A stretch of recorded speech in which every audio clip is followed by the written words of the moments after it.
de Deus para nós ceiarmos. Você que está conosco pela primeira vez, hoje é um domingo, é um culto de Santa Ceia, e a ceia é um mandamento que Jesus deixou para a igreja. Então, uma vez por mês, você que não sabe, uma vez por mês nós fazemos essa reunião, este culto, onde nós comemoramos a vitória de Jesus no Calvário, a sua morte e a sua ressurreição. Então Jesus disse: vocês devem fazer isso até que eu volte. Então, quem sabe ele volta hoje, né? Depois da ceia, não sei, a gente está fazendo até que ele volte. Então, você que está conosco, não estranhe essa reunião, porque é uma reunião de Santa Ceia, tá bom? Mas Jesus está aqui, acontece milagres do mesmo jeito, ele manifesta a sua presença, ele fala conosco, ele libera a sua bênção, a sua paz, tá bom? Abra o seu coraçãozinho e deixa ele falar. Lucas 10, um texto muito conhecido. Eu não pretendo esgotá-lo nessa noite, porque a Bíblia ela é muito profunda, e por mais que nós queiramos, jamais nós conseguiremos esgotar qualquer assunto que seja. Nós tivemos uma mensagem poderosa dentro desse texto que ficou marcado no nosso coração, que foi quando o pastor Mário pregou aqui aquele tema: eu quero ser um presente que serve. Ele usou esse texto para ministrar, e hoje eu vou usar o mesmo texto, porém para uma outra direção que o Espírito Santo de Deus me deu. Eu gostaria que você redobrasse a sua atenção para que você pudesse absorver o máximo daquilo que Deus falou comigo, e eu sei que vai falar com você também. Lucas capítulo 10, versículo de número 30, diz assim: e respondendo Jesus disse: descia um homem de Jerusalém para Jericó, e ele caiu nas mãos dos salteadores, os quais o despojaram, e espancando-o, se retiraram, deixando-o meio morto.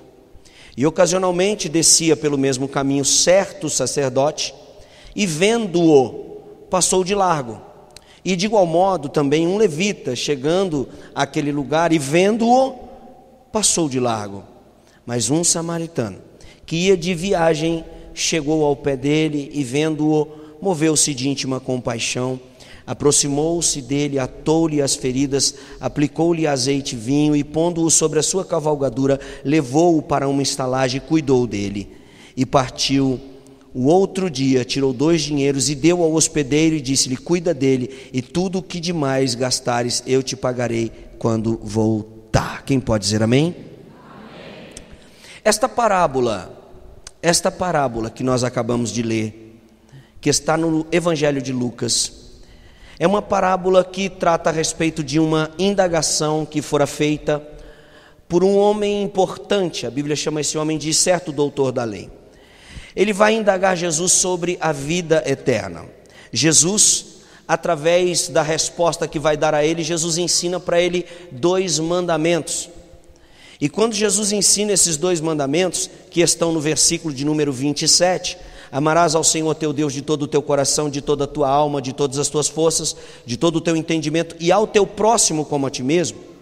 Esse moço, ele vai ficar preocupado, porque Jesus recebe a resposta dele, dizendo que tudo isso ele faz, e o Senhor, Jesus diz para ele: vai e faz a mesma coisa, e você vai viver.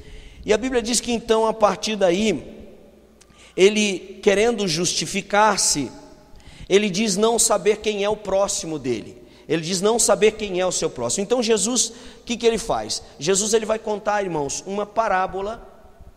E o que nós vamos ver a partir dessa resposta de Jesus, que vai além de um esclarecimento, aqui na verdade, Jesus ele vai usar essa parábola para ir além. Essa resposta ela vai além do esclarecimento de quem era o próximo. A pergunta daquele moço é: quem é o meu próximo? Jesus ele vai responder, e Jesus ele vai além da resposta. Ele só queria saber quem era o próximo dele.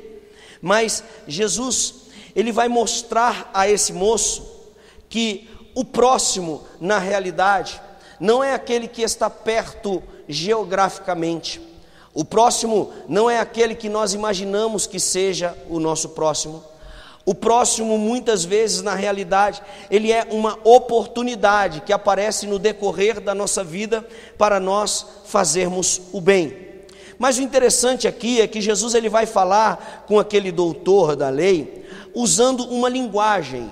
E a linguagem que Jesus vai usar, teologicamente falando, nós chamamos essa linguagem de linguagem figurada, linguagem simbólica, tá? Então Jesus ele vai usar uma linguagem de figura, e nessa resposta, Jesus ele não só esclarece o questionamento deste doutor da lei, mas ele consegue inserir, irmãos, todo o processo bíblico dentro dessa resposta. O que eu chamo de processo bíblico?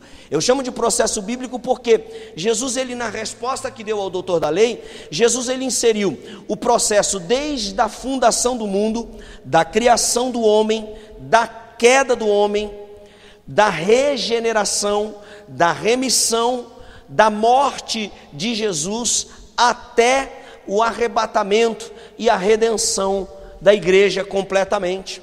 Jesus ele consegue, numa frase, incutir toda a história bíblica, simplesmente. E na realidade aquele homem só queria saber quem era o seu próximo. E aí, quando nós olhamos para isso, nós vamos perceber que pela leitura do texto, é inegável que Jesus ele responde à pergunta daquele moço. Jesus responde, sim ou não? O texto não diz que ele respondeu, sim ou não? Mas o interessante é essa forma. O que Deus me chamou a atenção, igreja, é a forma como Jesus respondeu. Porque a Bíblia é muito interessante, irmãos. Esse livro, ele só pode ter sido inspirado por Deus. O homem comum não poderia caprichar com tamanha inteligência e sutileza e sentimento uma coisa tão gloriosa como essa que Deus veio me revelar aqui nessa palavra. Porque o cidadão, por mais inteligente que ele seja, por mais formações que ele tenha, nós não temos essa capacidade de juntar desde a fundação do mundo até o arrebatamento da igreja em apenas uma parábola. E Jesus ele consegue fazer isso e inspira Lucas a escrever sobre isso. Então, quando você olha esta resposta de forma harmônica, você vai ver que a Bíblia, ela não somente se completa, como ela se concorda. E aí você começa a entender por que nós chamamos a Bíblia de palavra inerrante de Deus. Muito bem, é interessante então ver aqui a soberania de Deus, e como Deus vai trabalhar com os símbolos e com as figuras. Como Deus vai usar os símbolos e as figuras para revelar algo interessantíssimo nesse texto. Deus vai usar o que, gente? Símbolos e... Exemplo. Você lê na Bíblia Sagrada, no Evangelho de João, só para reafirmar essa questão de símbolos e figuras. Você lê na Bíblia Sagrada, no Evangelho de João, no capítulo 3, versículo 14 e 15, a Bíblia diz assim: assim como Moisés, ele levantou a serpente no deserto, importa que o Filho do Homem seja levantado, para que todo aquele que nele crê não pereça, mas tenha vida eterna. João está fazendo alusão aqui de uma situação que Moisés vivenciou. Qual foi essa situação? Para vocês entenderem a concordância. A concordância está no livro de Números, capítulo de número 21, versículo 5 a seguir. A Bíblia diz a história de Israel. O que estava acontecendo em Israel? A Bíblia diz que Israel havia cometido um pecado contra Deus. Qual foi o pecado, Moisés? O pecado que eles cometeram foi: eles murmuraram contra Deus e contra Moisés. Eles começaram a blasfemar, a reclamar, a questionar da vida de Deus, questionar as suas circunstâncias. O que é que Deus fez com eles? Diz o texto sagrado de Números 21, que Deus, ele permitiu, Deus, ele enviou sobre eles serpentes abrasadoras. Diga comigo, serpentes abrasadoras. Essas serpentes, pessoal, começou a picar os hebreus. E essa maneira de Deus foi a maneira de Deus fazer juízo sobre aquele povo. Deus ficou chateado com eles, porque eles estavam se demonstrando um povo ingrato. Eles estavam se demonstrando um povo ausentes ou faltos de gratidão. E começaram a murmurar. Então Deus ele envia sobre eles serpentes abrasadoras para fazer juízo sobre aquele povo. E quando a serpente começa a picar o povo e o povo começa a morrer, o que acontece? O povo corre aonde? Corre no seu líder. Eles correm em Moisés, o libertador de Israel. E ele chega em Moisés e diz: Moisés, está acontecendo alguma coisa errada. Tem umas serpentes aí que estão se levantando, picando o povo está morrendo, está acontecendo um problema aí. Moisés já havia identificado a questão. Moisés fala: vocês pecaram contra Deus. Eles então se arrependem, pedem perdão e clamam que Moisés fale com Deus a respeito da vida deles. Moisés então aceita o pedido deles de perdão e vai diante de Deus. Moisés chega para Deus: Senhor, estamos com um problema aí no meio do povo. E Deus diz: o que é que foi, Moisés? Moisés diz: Senhor, o povo se arrependeu. O Senhor sabe que eles estavam murmurando muito, reclamando da vida, reclamando de tudo, sem gratidão a nada. E eu sei que o Senhor fez justiça, mandando as serpentes abrasadoras, mas eles se arrependeram, pediram perdão, né? E quem sabe Moisés até poderia citar a Bíblia, se ele já tivesse a Bíblia nas suas mãos. Ele diria: Senhor, tu sabe que aquele que confessa e deixa alcança misericórdia, então tem misericórdia dessas pessoas. Deus aceita o pedido de Moisés em favor do povo, mas Deus dá uma ordem para ele. Deus diz para Moisés: Moisés, levante uma serpente de bronze, coloque-a na haste, e há de ser que todos que forem picados pela serpente, que foi levantada para fazer juízo sobre o povo, a serpente carnal, esse povo, quando for picado, se eles se voltarem e olharem para a serpente de bronze, que você está levantando segundo a minha ordem, eles serão curados, eles serão sarados. Este mal, ele será arrancado da vida deles, eles não vão mais morrer. O bronze na Bíblia Sagrada, ele aponta para juízo, gente. O bronze aponta para quê? Aponta para quê? Então Deus manda Moisés fazer uma serpente de bronze. Moisés faz a serpente de bronze, coloca essa serpente na haste, e o povo começa a ter esse mal exterminado da sua vida, porque quando a serpente carnal picava o povo, eles se voltavam para a serpente que Moisés havia feito pelo mandamento de Deus, e Deus então curava aquele povo. Deus arrancava aquela dor, aquele mal. Deus arrancava aquele sentimento de dor que tomava conta daquela humanidade. Por quê? Porque só Deus conhece o antídoto que pode arrancar o câncer, que pode arrancar o mal, que pode livrar a humanidade dos seus pecados. Mas por que, pastor, o senhor está usando esse exemplo? Porque aqui está uma figura sendo levantada. Deus manda Moisés levantar aqui uma figura, um símbolo, e através desse símbolo, que foi uma questão única, Deus agora, ele vai fazer juízo sobre o povo. Então, eu estou usando esse exemplo para que você entenda aquilo que eu vou trazer para o seu coração lá no livro de Lucas. Pronto, feita essa exposição, agora você entende por que no texto que nós lemos de João, capítulo 3, versículo 14 e 15, Moisés disse, João escreveu: Moisés levantou uma serpente no deserto, e assim importa também que o Filho do Homem seja levantado, para que todo aquele que nele crê não pereça, mas tenha vida eterna. Ou seja, Deus pega uma figura da mesma espécie da maldição que estava assolando o povo, e Deus vai usar aquela figura para trazer salvação para aquela gente, para livrar aquela gente do seu mal, da murmuração, da maledicência que aquele povo estava vivenciando em Israel. Até aqui tudo bem, amém? Por isso é que João, ele faz essa colocação. João, ele vai falar, João não viveu o tempo de Moisés. Esse texto de Números que eu acabei de falar para você, você que não sabe, você que é novo, você que não tem tanto conhecimento teológico e bíblico, é preciso que você saiba que esse texto de Números, ele está no Velho Testamento. E quem vai falar aqui no João, capítulo 3, versículo 14 e 15, é no Novo Testamento. Só de período interbíblico aqui existem 400 anos.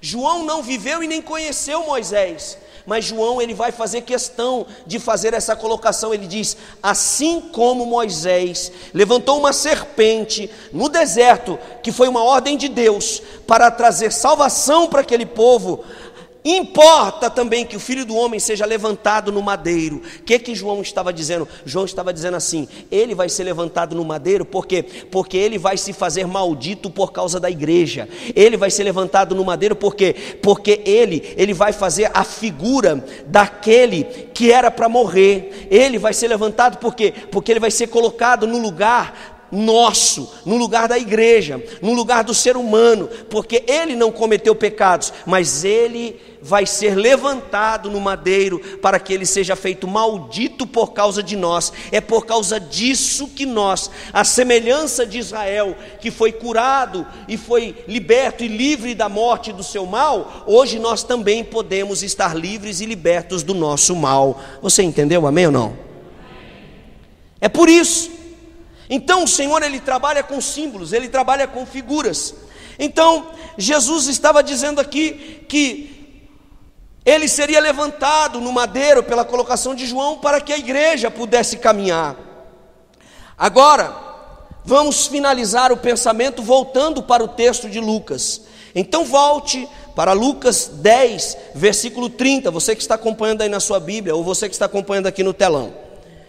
Lucas capítulo 10, versículo 30, você vai perceber que Jesus, ele vai responder a pergunta daquele homem, daquele doutor da lei, e ele inicia a sua resposta dizendo o seguinte: certo homem, versículo 30, certo homem, ou seja, é um artigo indefinido, não está falando especificamente de alguém. Esse certo homem poderia ser eu, poderia ser você, poderia ser os seus irmãos, o seu pai, a sua mãe. Certo homem descia de Jerusalém para Jericó. O que isso significa? Essa expressão, minha gente, não é uma expressão de uma posição geográfica. Essa palavra descia, ela tem uma simbologia. Qual é a simbologia, pastor Moisés, dessa palavra descia? Essa palavra descia não é porque Jerusalém estava em cima e Jericó estava numa posição geográfica mais abaixo. Não, essa palavra descia significa uma degradação moral, significa descer no sentido espiritual. Então, quando nós olhamos aqui, um homem descia de Jerusalém para Jericó, significa que havia uma posição moral e espiritual em decadência. Jerusalém, para quem não sabe, ela sempre foi conhecida como a cidade do grande rei, a cidade do lugar da bênção, a cidade do milagre, a cidade das promessas. Já Jericó, por sua vez, a Bíblia diz que ela é conhecida como a cidade dos problemas, da maldição. Haja visto Josué, ele disse o seguinte, no capítulo 6, versículo de número 26 do livro de Josué, ele diz o seguinte: usado por Deus, Josué como boca de Deus, ele vai fazer a seguinte profecia, ele diz assim: maldito diante do Senhor seja o homem que se levantar e reedificar esta cidade de Jericó. Sobre o seu primogênito haverá maldição, haverá problemas, e sobre também o seu filho mais novo, sobre o caçula, haverá problema se edificar as suas portas. Quem está falando aqui é Josué, mas essa sentença ela vem de Deus. Tamanha simbologia de maldição que havia sobre Jericó. Deus está dizendo: quem edificar essa cidade vai morrer o mais velho e vai morrer o mais novo. Pastor, essa profecia se cumpriu? Se cumpriu. Você que tem agilidade aí nos dedos, você pode pegar a sua Bíblia, se você puder fazer essa fineza, ou pegar a sua caneta para anotar, você vai ver que lá no livro de Reis, o livro de Reis, capítulo 16, primeiro livro de Reis, capítulo 16, versículo 34, essa profecia ela se cumpre. A Bíblia diz assim: em seus dias, Iel, o betelita, edificou Jericó. A ordem era para não edificar, Mas aqui o Hiel, ele vai e edifica Jericó. E o que aconteceu com ele? Em Abirão, seu primogênito, foi feito o juízo de Deus. O seu primogênito morre. Parou por aí? Não. Em Segube, que é o seu filho caçula, foi feito também juízo de Deus por suas portas, conforme a palavra do Senhor que falara pelo ministério de Josué, filho de Num, também morreu. Ou seja, a Bíblia, minha gente, ela não é um livro desencontrado. Só não recebe a bênção da palavra profética quem não quer. Só não recebe a bênção que emana da palavra de Deus quem não quer. Só não recebe os resultados da palavra de Deus quem não quer. Por quê? Porque a Bíblia, ela é um livro completo e ela tem sentido em si mesmo. Então, quando você olha aqui esta palavra dizendo no versículo 30, um certo homem, ele descia de Jerusalém para Jericó, eu quero que você possa entender que essa pessoa é uma pessoa que pode ser eu, você ou alguém da nossa família que nós conhecemos, que está caminhando numa caminhada de degradação moral, se afastando de Deus, se distanciando de Deus. E quando a pessoa se distancia de Deus, segundo a Bíblia Sagrada, é tudo que Satanás quer para colocar as suas maldições sobre ela. Então, o texto sagrado diz: este homem vinha numa descida de Jerusalém para Jericó. E o que aconteceu com ele? A Bíblia diz que ele caiu nas mãos dos salteadores. João 10, a Bíblia diz que o ladrão, que é Satanás, não vem senão a roubar, matar e destruir. Então quem é o ladrão? Quem é o salteador? Esse ladrão e esse salteador é uma simbologia de Satanás, é uma figura do diabo. Porque se esse homem que descia, ele representa uma sociedade, uma pessoa que está caminhando em decadência para um distanciamento de Deus, para longe de Deus, automaticamente, quem vai se aproximar? Satanás. E o texto diz que esse homem, ele caiu nas mãos dos salteadores. E o que os salteadores fizeram com ele? Diz a Bíblia Sagrada que os salteadores o despojaram, o espancaram, retiraram tudo que ele tinha, deixaram este homem meio morto. Talvez essa aqui é a única expressão na Bíblia que você vai encontrar alguém meio morto. Por que a Bíblia diz meio morto? Porque essa palavra meio morto, ela representa uma figura. Quem é a figura, pastor? Essa aqui é a figura de pessoas que têm aparência de quem está vivo, mas na verdade estão mortos. São pessoas que caminham, são pessoas que andam, são pessoas que falam, são pessoas que se relacionam, são pessoas que trabalham, são pessoas que têm amigos, são pessoas que têm uma casa, que têm um carro, são pessoas que saem para se divertir, são pessoas que frequentam restaurantes, são pessoas que frequentam parques de diversões, que têm viagens, que têm aparência de quem está vivo. São pessoas que muitas vezes são admiradas por você. São pessoas que às vezes você pode julgá-las como o rei da cocada, como a última Coca-Cola do deserto. Eu tenho usado muito esse termo ultimamente, você deve ter percebido isso, tá? São pessoas que parecem estar vivas, são pessoas que têm a aparência de quem está viva, mas o fato de estarem descendo numa descida, numa degradação moral, distanciado de Deus, essa pessoa, ela tem caído nas mãos dos salteadores, que é Satanás, e por isso essa pessoa tem sido roubada na vida espiritual, roubado na vida familiar, roubado na vida sentimental, roubado na vida econômica, roubado na vida social. Você não quer saber, você não admite, você não entende, você muitas vezes não quer receber isso. Você não admite esse tipo de colocação, porque o ser humano em si, o nosso orgulho, ele não quer admitir que em algum momento da vida, o nosso distanciamento de Jesus, de Deus, ele fez com que a gente começasse a descer, porque o caminho para o céu está em cima, não está embaixo. E quando a Bíblia fala de descer, ela está falando de distanciamento, de degradação. Perceba que esse moço, ele descia, e porque ele descia, ele encontrou ladrões e salteadores. Ele foi roubado, espancado e deixado meio morto. E muita gente que já foi vivo na presença de Deus está caminhando com a aparência de quem está vivo, mas na verdade está meio morto. O que identifica, pastor, se a pessoa está meio morta? Os seus resultados.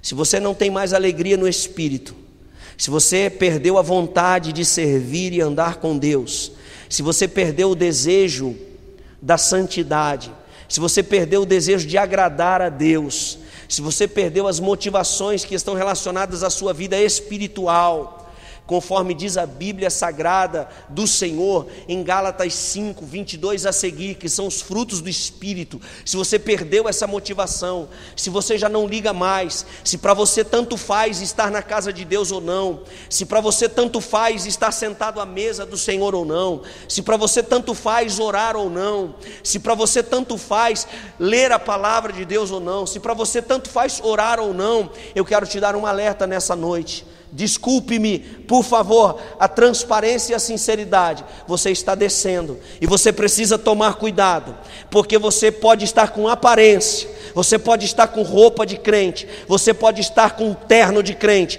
você pode ter cara de crente, você pode ter cabelo de crente, você pode cantar parecido com crente, você pode ler a Bíblia parecido com crente, você pode tocar igual crente, você pode até falar da Bíblia igual crente, mas toma cuidado, porque você pode estar descendo na sua vida espiritual, se essas coisas que eu acabei de citar, elas já não te preocupam mais, se essas coisas que eu acabei de falar, elas já não mexem mais com você, se você já não ouve mais a voz de Deus, e isso não te preocupa, se você já não percebe mais a presença do Espírito Santo, e isso não te preocupa, se você há muito tempo não curva-se mais no seu quarto, e você já não ouve a voz de Deus, e isso não te preocupa, se você fica na sua casa e você troca Deus por qualquer programação que seja, se você não se preocupa mais, meu querido, minha querida, se Deus está com você e você está vivendo o mercantilismo do Evangelho, este é um sinal de que infelizmente você está descendo e você não está percebendo. E qual é o perigo de descer, pastor? O perigo de descer é porque no meio do caminho existem ladrões e salteadores.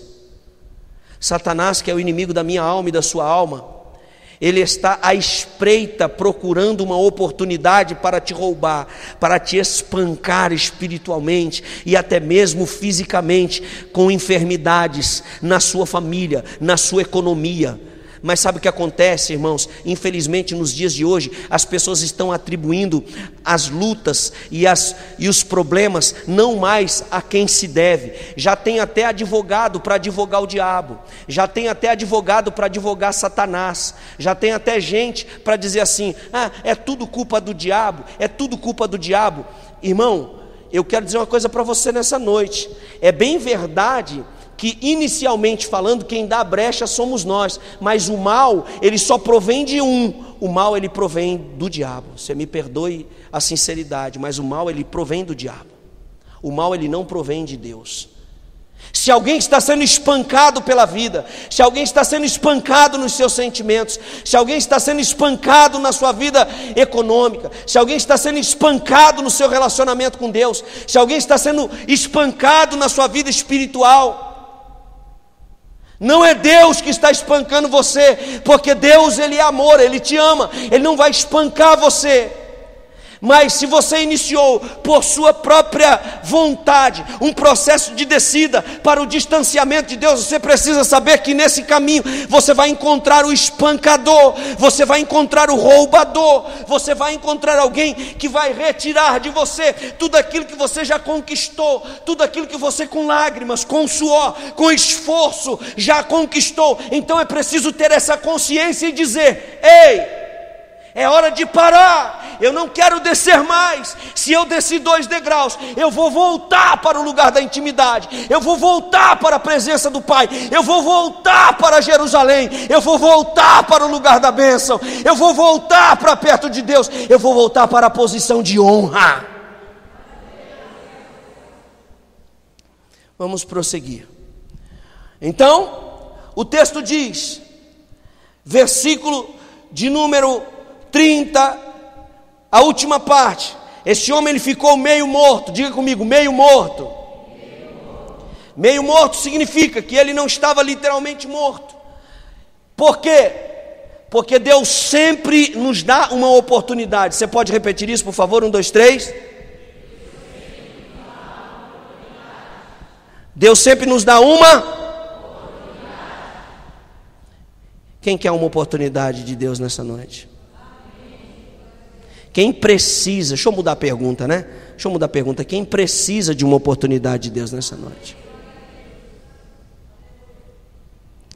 A Bíblia diz, o versículo de número 31, que o sacerdote, acompanhe, o sacerdote que descia pelo mesmo caminho, ele viu aquele homem que representa a humanidade, que representa o ser humano em distanciamento de Deus. Ele viu, mas ele ignorou. Versículo de número 32. O levita, ele viu também, mas ele também ignorou, passou de largo. E aqui eu quero fazer uma reflexão muito forte com você, porque por muito tempo eu parei e eu li esse texto, e eu confesso aos irmãos que isso aqui mexia comigo, e ainda mexe até o dia de hoje. Porque eu dizia: Senhor, por que esse sacerdote, ele viu e não fez nada? Senhor, por que esse levita, ele viu e não fez nada? Como pode, Senhor, alguém ter esse coração de ver um outro alguém descendo na sua vida espiritual, sentimental? Porque, gente, tem um monte de gente com a vida sentimental estourada, não consegue sucesso, não consegue namorar, não consegue ficar, não consegue ter um marido, não consegue ter uma esposa, não consegue ser feliz, está marcado pela decepção, foi marcado um dia por uma traição, está cheio de gente marcado na sua alma, mas porque tem uma aparência, né? Segue a vida enganando todo mundo, meio morto. Mas o que me preocupa é que a Bíblia vai dizer que esse sacerdote, esse levita, ele vê e ele não liga, ele passa de largo, ele ignora. Pare para pensar. Quem sabe hoje, eu não sei a situação desse irmão que está aí sentado do seu lado, eu não sei. Mas quem sabe hoje, ao nosso lado, aqui no altar comigo, existem pessoas que estão precisando de alguma coisa, de um abraço, de um cuidado, que representa essa degradação, alguém que foi espancado, alguém que foi ferido. Mas a Bíblia diz claramente que o sacerdote, ele viu, gente. O problema é esse, ele viu.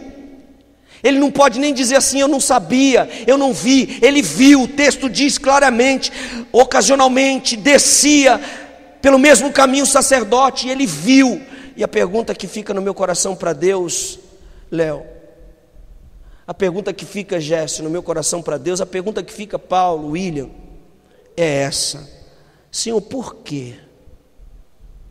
Por que, Senhor, aquele sacerdote não fez nada? Por que aquele levita não fez nada? Por que tem gente que não faz nada? Por que tem gente que sabe o que precisa ser feito e não faz? Por que tem gente que fecha o olho? Por que tem gente que sabe fazer o bem e não faz? Por que tem gente que sabe que determinadas coisas são erradas e continuam praticando? Por que tem gente que sabe que está ferindo o coração de Deus e continua ferindo? Porque tem gente que sabe que está fazendo com que as lágrimas corram do coração de Deus e continuam fazendo.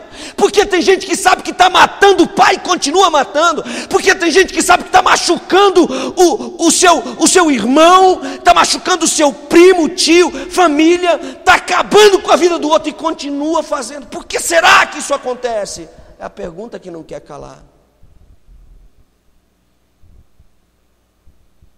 Quem quer a resposta?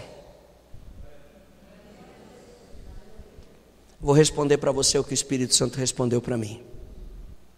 E o que eu vou te responder, marque na sua Bíblia, porque eu não vou responder da minha mente. Eu vou responder o que o Espírito Santo de Deus revelou para mim nessa palavra. Põe o texto, por favor. O sacerdote, casualmente, descia pelo mesmo caminho, certo sacerdote. Sabe por que tem gente que vê as coisas e não faz nada? Porque está descendo pelo mesmo caminho. Você não entendeu?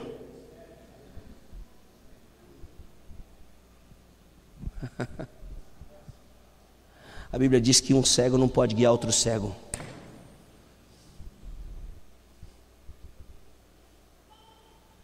É por isso que você vê determinadas coisas que não se alteram.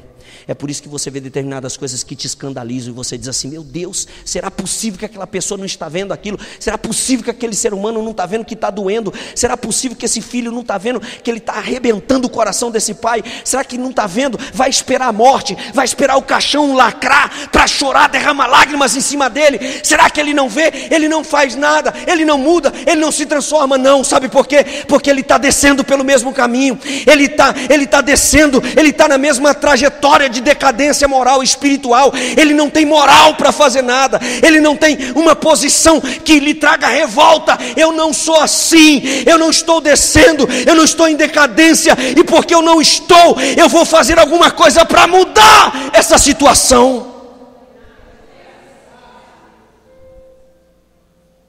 Agora, quem está no mesmo estado passa de largo e faz de conta que não viu. Quem está no mesmo estado faz de conta que não está enxergando. Escuta e não confronta. Vê e não toma uma atitude.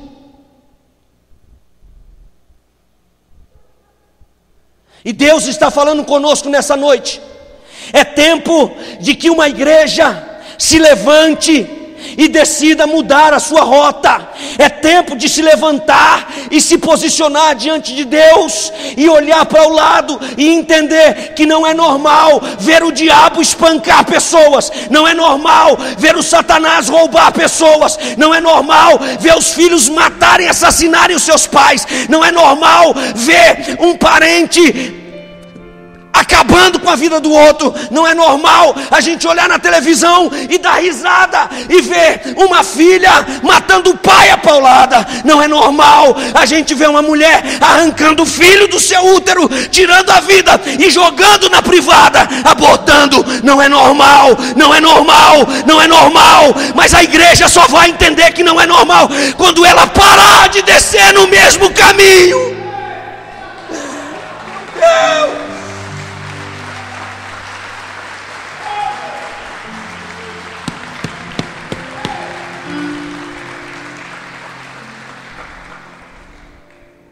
Olha para mim.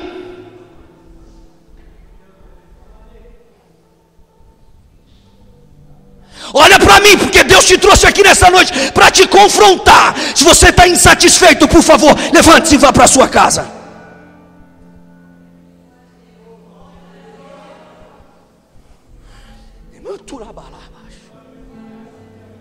Sabe quando as coisas vão mudar?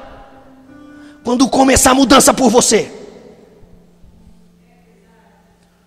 Sabe quando Deus, Ele vai mudar a sua casa, a sua história, a sua vida? Sabe quando Deus vai mudar a sua família? Sabe quando Deus vai mudar as coisas que estão ao seu redor? Quando você mudar, quando você parar de descer pelo mesmo caminho, quando você parar de concordar, quando você parar de entender, você está vendo que as coisas não estão bem e você não tem coragem de se posicionar, você não tem coragem de confrontar. E aquele sacerdote, aquele levita, a Bíblia diz que eles desciam de igual modo pelo mesmo caminho, e quem está praticando as mesmas coisas não tem autoridade para confrontar.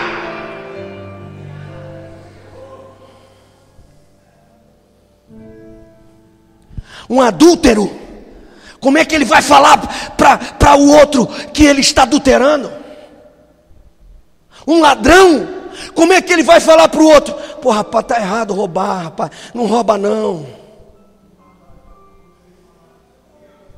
Pare para pensar, por favor, pare para pensar. Eu quero que você pense, receba isso na sua mente.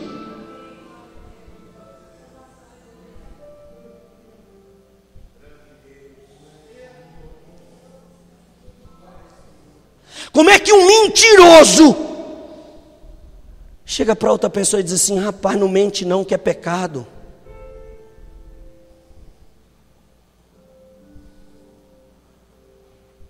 Meu Deus, eu chorei sobre a Bíblia nessa tarde, porque 21 anos de pastor eu nunca tinha enxergado isso nesse texto.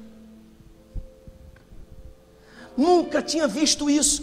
E eu não consigo entender, irmãos, como é que ainda tem pessoas que conseguem viver a mesmice, continuar descendo. Como é que você está, irmão? Não, estou aí, meu irmão, está tudo beleza, está tudo... Claro, você está na mesma decadência, você está igual, não há diferença nenhuma. A única diferença, o que te diferencia do mundo, é o fato de que você, terça-feira, você está aqui, meio morto, fingindo que está vivo. Domingo tu está aqui, meio morto, fingindo que está vivo e tal, e vamos que vamos. É por isso que a diferença não acontece, é por isso que as coisas não se resolvem, é por isso que Deus não pode trabalhar, é por isso que Deus não pode fazer, é por isso que Deus não pode operar.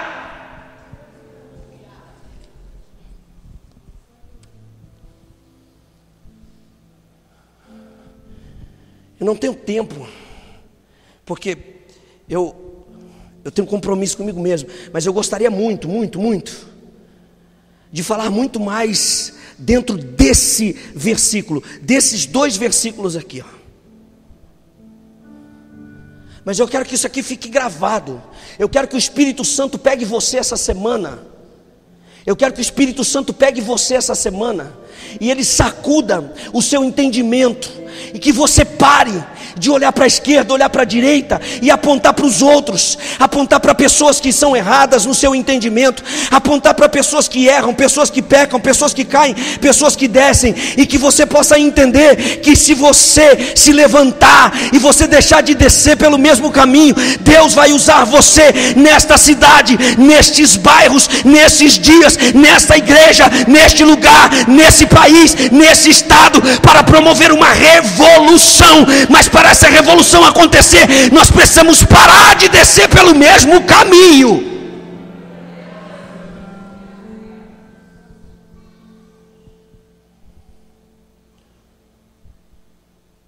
Pô, rapaz, não engana os outros não, tá errado.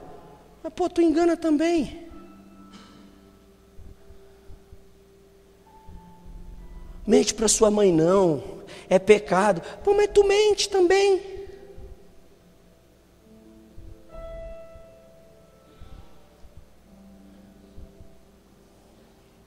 Não posso, eu preciso caminhar.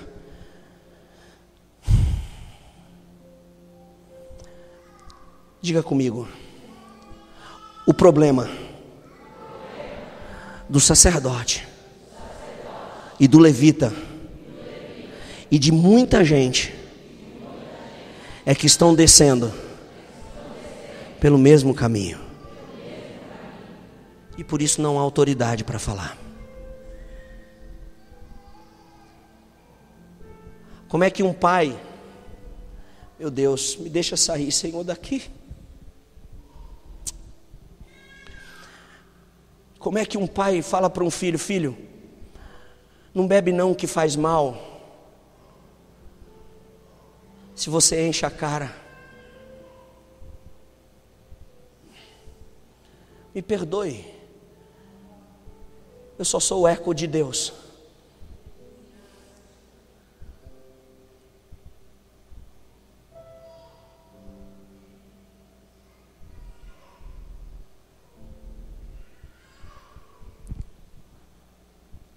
Certo homem representa a humanidade que está descendo. Alguém, uma pessoa. O espancador, o salteador representa Satanás. O sacerdote e o levita, que não podia fazer nada porque estava descendo pelo mesmo caminho.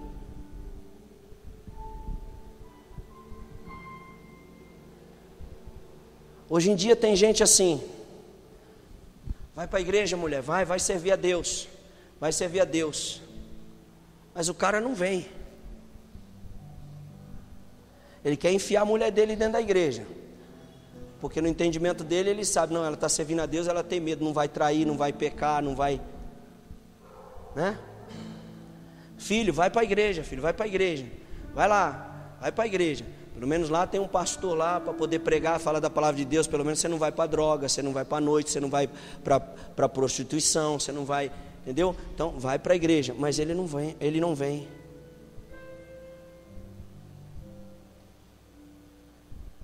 Está descendo no mesmo?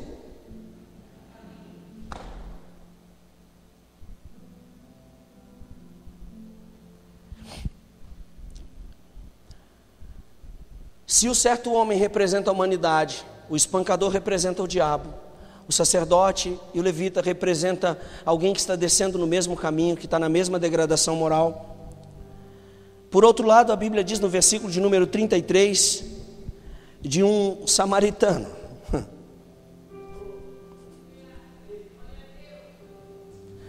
E eu disse para você que Jesus ele conseguiu resumir nessa resposta a humanidade, o pecado do homem, a regeneração, a purificação e a salvação, o arrebatamento da igreja. Esse samaritano, ele representa aqui a figura de Jesus. Ele representa a figura do nosso mestre. E perceba que o texto vai dizer, coloque por favor: mas um samaritano que não ia pelo mesmo caminho, um samaritano que não estava descendo, porque Jesus não desce, Ele não muda, Ele é Deus, Ele é imutável. Se Ele passou pela cruz, Ele passou por causa de mim e de você, mas Ele não desce, Ele não ia pelo mesmo caminho, Ele estava de viagem, Ele estava passando, como Ele passa por aqui nessa noite, porque Ele quer me salvar e te salvar, porque Ele quer me libertar e te libertar, porque Ele quer nos transformar, porque Ele quer gerar mudanças em nós, porque Ele quer trazer salvação para a nossa vida. Então, um samaritano que ia de viagem,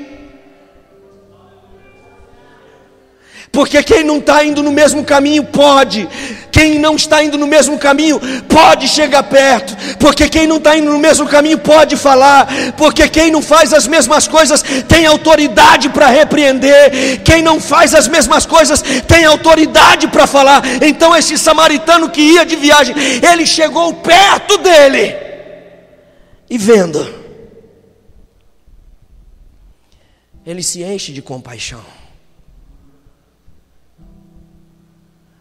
Porque se fosse alguém que estava no meio do mesmo caminho, geralmente esse alguém julga. Porque quem está cheio de pecados descendo na mesma circunstância, a primeira coisa que faz quando vê alguém com problema é julgar, e não estender a mão, é julgar. Quando você vê alguém julgando, é porque esse alguém está descendo igual no mesmo caminho. Quando você vê alguém apontando o dedo, é porque esse alguém está no mesmo estado de decadência. Porque quem está no nível de Cristo não aponta, quem está no nível de Cristo não julga, quem está no nível de Cristo se compadece, quem está no nível de Cristo estende a mão, quem está no nível de Cristo, ele quer socorrer o abatido, quem está no nível de Cristo, ele quer ajudar o ferido, quem está no nível de Cristo, ele quer sarar as feridas, quem está no nível de Cristo, ele não quer saber o que está acontecendo, ele quer resolver o problema, ele quer gerar a cura, ele quer sarar, ele não vai perguntar o que é que foi, quem te machucou, quem te feriu, não, quem está no nível de Cristo, ele quer gerar cura. A Bíblia diz que esse samaritano, põe o versículo 34, ele pegou azeite e vinho, que tem duas simbologias fantásticas da Bíblia. Azeite significa unção, a unção que despedaça o jugo, a unção que quebra cadeias, a unção que restaura, a unção que traz a vida, a unção que pega o meio morto e coloca ele de novo de pé. Então o samaritano, ele pega o azeite, porque samaritanos, quem não está descendo, geralmente ele tem azeite na vida. Quem não está descendo tem a presença de Deus. Alguém aí tem a presença de Deus? Tem uma meia dúzia pelo menos que tem a presença de Deus. Então adora Ele, exalta e glorifica Ele, faz um barulho para Ele. Tem azeite, tem azeite, tem azeite, tem azeite, tem azeite, tem azeite, tem azeite. Alguém vai precisar, alguém vai precisar, alguém vai precisar. Você não está descendo, você não está descendo, você é o samaritano, você está no nível de Jesus. Estamos diante da mesa, não é possível.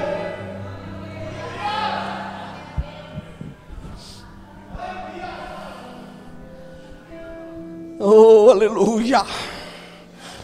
Azeite, vinho, pastora Patrícia. Quem está no nível de Jesus tem vinho. Débora, quem está no nível de Jesus tem vinho. Lília, quem está no nível de Jesus tem vinho. Aleluia, aleluia. Soninha, quem está no nível de Jesus tem vinho. Vinho, o que significa o vinho? Alegria. Quem está no nível de Jesus tem alegria. Tem alegria. Você vê o abatido, você tem alegria. Você vê alguém triste, você tem alegria. Você vê alguém caído, você vai levantar. Vinho representa alegria. Quem tem vinho tem alegria. Pastor, eu encontrei com alguém essa semana, estava abatido, caído, fraco, estava choroso, estava fraco na fé, mas eu cheguei com vinho, eu cheguei com vinho, eu cheguei com vinho, eu cheguei com vinho. Meu Deus, aonde estão as pessoas nessa igreja que ainda tem vinho?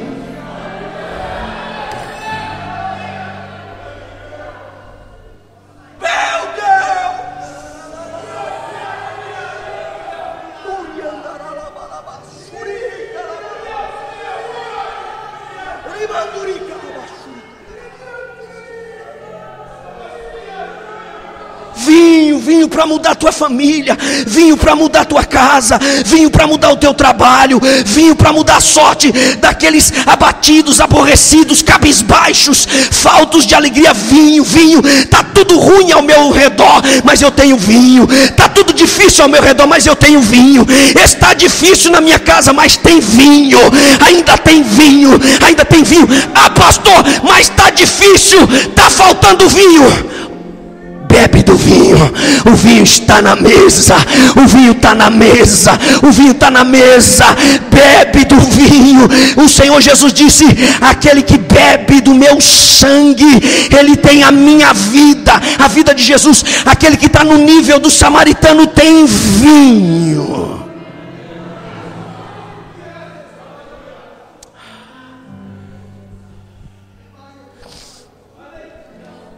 Eu não posso ter a mesma palavra, eu não posso estar na mesma decadência. O mundo fala mal do país, fala mal da economia, fala mal das pessoas. Eu não posso. Eu sou de Deus, eu sou de Jesus, eu me pareço com Ele. Eu não estou em decadência, eu não estou em crise, eu estou em Cristo. E quem está em Cristo é nova criatura. As coisas velhas se passaram, eis que tudo se fez novo. Tem azeite e tem vinho, tem unção e tem alegria e tem unção, tem unção e tem alegria. Unção para despedaçar o jugo, para despedaçar as amarras do diabo, para despedaçar as profecias diabólicas a respeito da sua vida. Deu errado para todo mundo, mas vai dar certo para você. Deu problema para todo mundo, mas vai dar certo para você. Por quê? Porque você tem azeite, porque você tem vinho, porque você tem azeite, porque você tem vinho. E quem tem azeite e vinho é diferente. Gente, o que diferencia o samaritano, é o fato dele ter vinho e azeite. Logo um samaritano.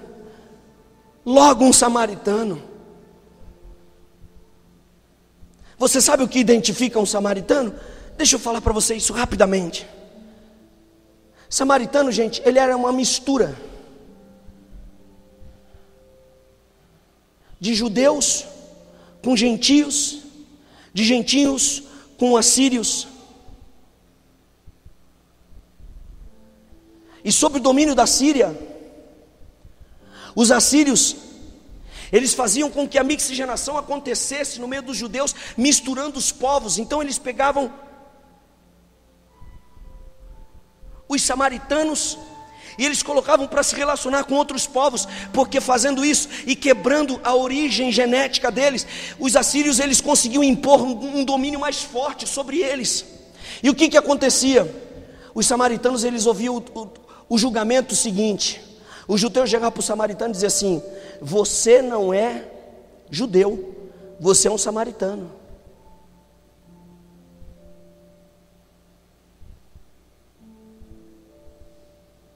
Os gentios chegavam para os samaritanos e diziam assim: não, você não é gentio não, você é judeu. Ninguém queria ser o samaritano, de tão ruim que era. Mas Jesus ele vai pegar a figura do samaritano, ele vai colocar sobre os seus ombros, e ele vai agora cuidar. Agora ele vai colocar azeite e vinho, ele vai pegar aquela humanidade ferida, ele vai pegar aquele povo que estava descendo, aquele povo que está em decadência, aquele crente que está caindo, aquela pessoa que a vida está sendo dura e difícil para ele, para ela, que gerou marcas, que gerou feridas. Agora esse samaritano ele vai colocar sobre a sua cavalgadura. Por quê? Porque sozinho você não dá conta, porque sozinho você não consegue, mas com Jesus você consegue. Sozinho você está espancado, ferido, fadado à morte, mas com Jesus você vai chegar. Com Jesus você pode todas as coisas. Sozinho você não dá conta, mas com Jesus. Então ele vai colocar sobre a sua cavalgadura. Mas olha que coisa incrível, e aqui eu encerro a mensagem. Ele vai levar para uma estalagem e vai cuidar dele.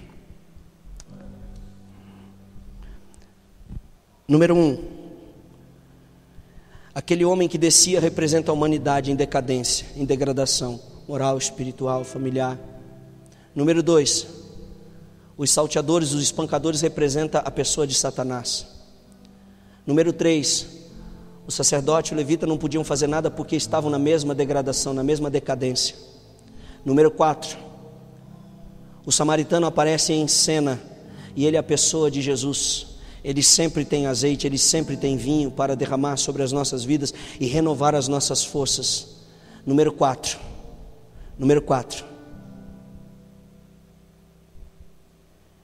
ele vai levar esse ferido para uma estalagem. Por favor, pergunte assim: pastor, aonde é essa estalagem? Olha para a pessoa que está do seu lado e diga assim: é aqui, é a igreja.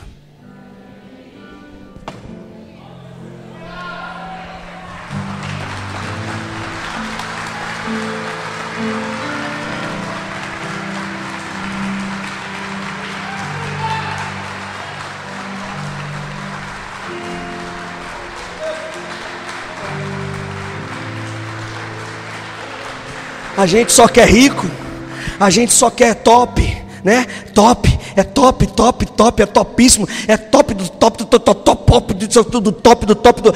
Jesus está pegando gente espancada, ferida, gente machucada e está trazendo para dentro da igreja, porque aqui é o hospital de Deus. Essa é a visão de Jesus. Jesus não está procurando gente top. Se você é top, você não precisa de Jesus. Eu ouvi um glória a Deus. Ouvi vários. Estou ouvindo mais. Deus está sendo glorificado. Você está entendendo o que faz com que o coração de Deus se mova?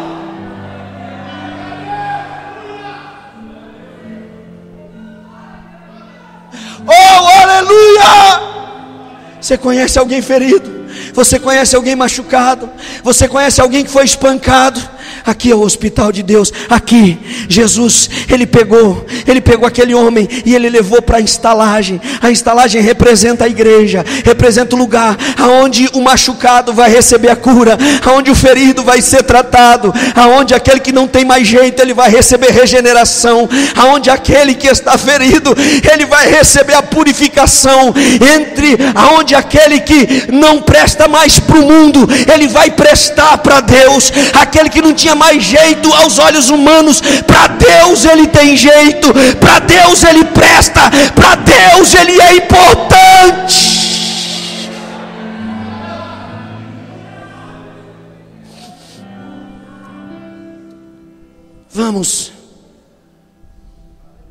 Vamos para a estalagem.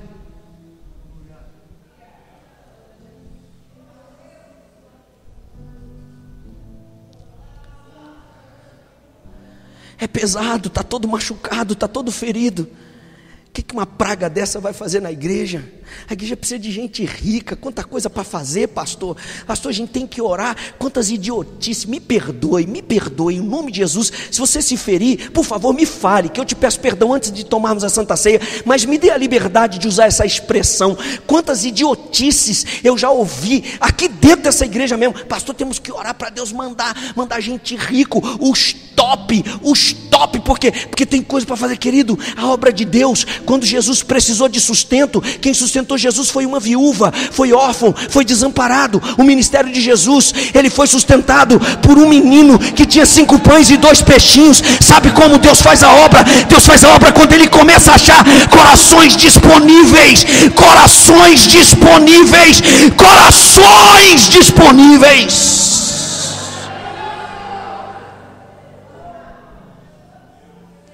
Está machucado, não serve para a sociedade. Está machucado, está machucado, serve mais para ninguém. Vamos jogar fora. Não, traz para a estalagem. Aqui ele serve, aqui a gente ama, aqui a gente cuida.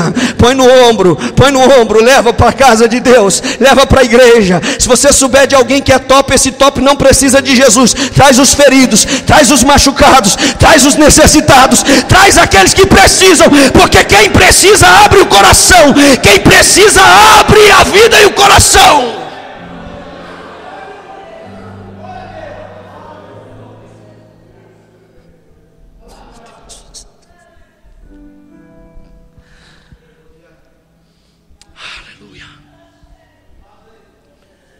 Meu Deus, eu vou encerrar. Levou para a estalagem e cuidou dele. Versículo 35. No dia seguinte, tirou 2 denários, deu ao hospedeiro e disse: cuida dele, e tudo que ele gastar mais, eu te pagarei. Quando voltar.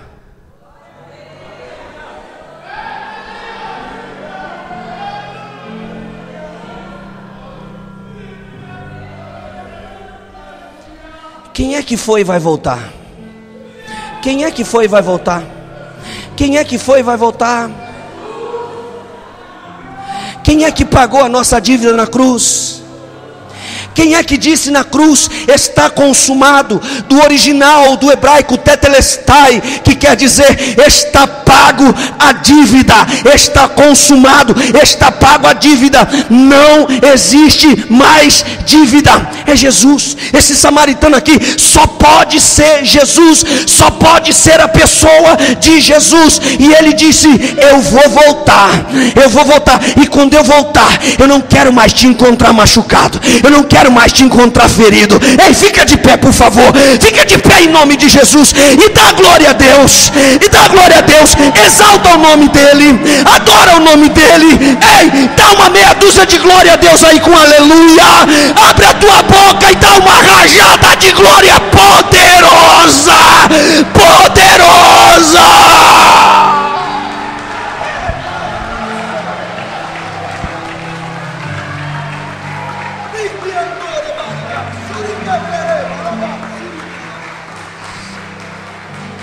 Aonde está a igreja que está esperando ele voltar? Ah, meu Deus, aonde está a igreja? Aonde está a igreja que não está aqui por causa de uma oferta? Aonde está a igreja que está aqui? Não é por causa do carro, não é por causa da casa, não é por causa do dinheiro, não é por causa de bens, não é por causa da sociedade. Tudo isso Deus vai fazer, porque Ele faz. Quando você está pronto, Ele faz, porque Ele é Deus. Mas o Senhor está procurando pessoas feridas que foram saradas, e aqueles que estão sendo sarados e tratados, que estão esperando ele voltar. Quando é que esse samaritano vai voltar? Ele vai voltar.